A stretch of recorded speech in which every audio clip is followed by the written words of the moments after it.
This video is on the role of the chorus in Euripides' Bacchae. In this video, I'll briefly go over the role of a dramatic chorus generally in Greek tragedy, and then into more detail on the chorus of the Bacchae. Choruses are an incredibly key part of Greek drama. The language used to talk about producing a play centered the chorus. To ask to put on a play was to request a chorus, and the poet is referred to as the didaskalos, or trainer, of the chorus. Choruses were usually present on stage throughout the whole of the play and often have the final lines. They're also key structurally, as you can separate a play into acts divided by choral songs. The chorus is so central as they represent a social group significantly impacted by the events of the narrative. For example, in Bacchae, if Pentheus triumphs, they will be enslaved.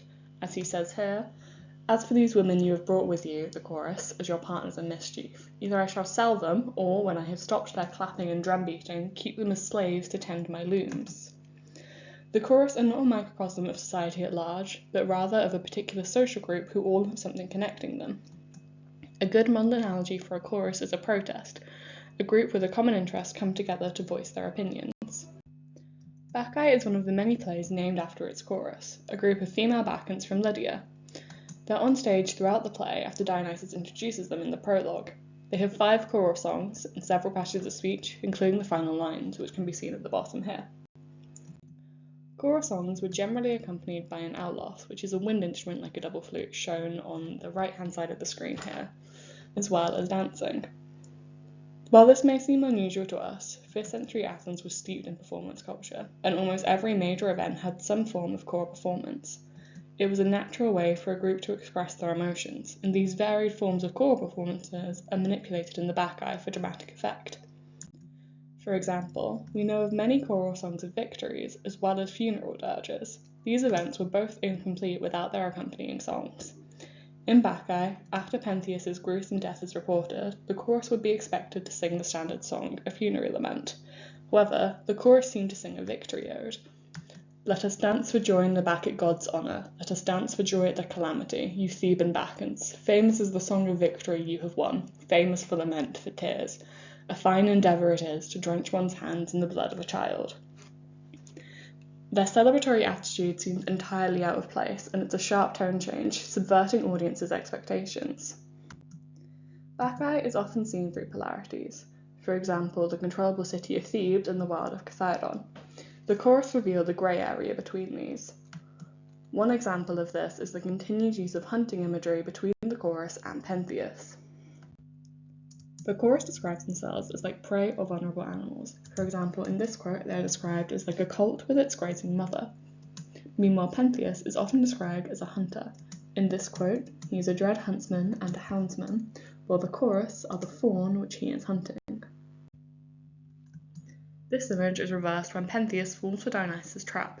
The chorus call on the hounds of madness to chase him to the mountain. The hunter becomes the hunted. The houndsman is being hunted by his own dogs.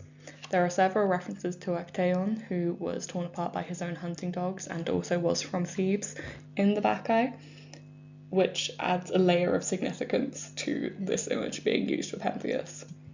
This power has been in the chorus from early on.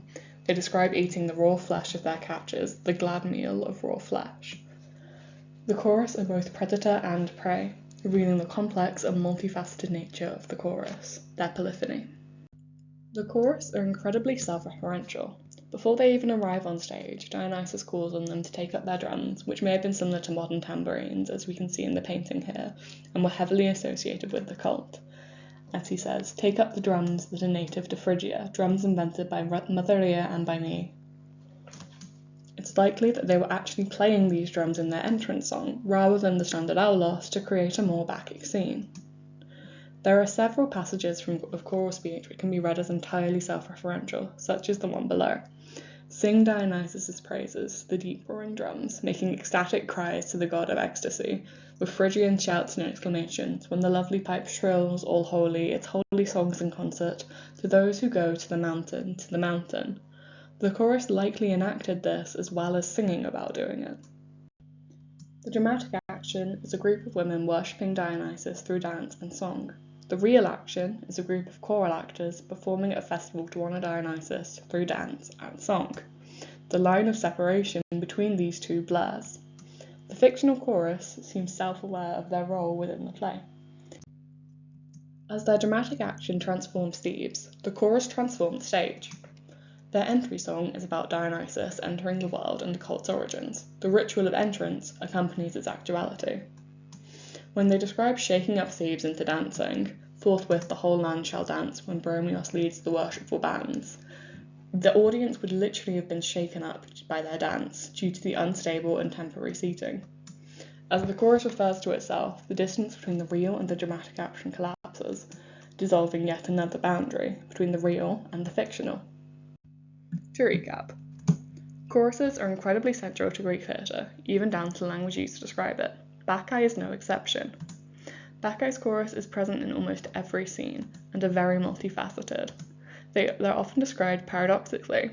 This exploits the grey area between the oppositions in the play and makes it fundamentally polyphonic. This makes it far more than a moralising sermon. The chorus exploit the use of choral performance and ritual. They turn the play from a purely fictional entity into one that actualises itself. The promise from Dionysus in the prologue to make Thebes learn his rights to the full is actualised for the audience of Athenians by the chorus.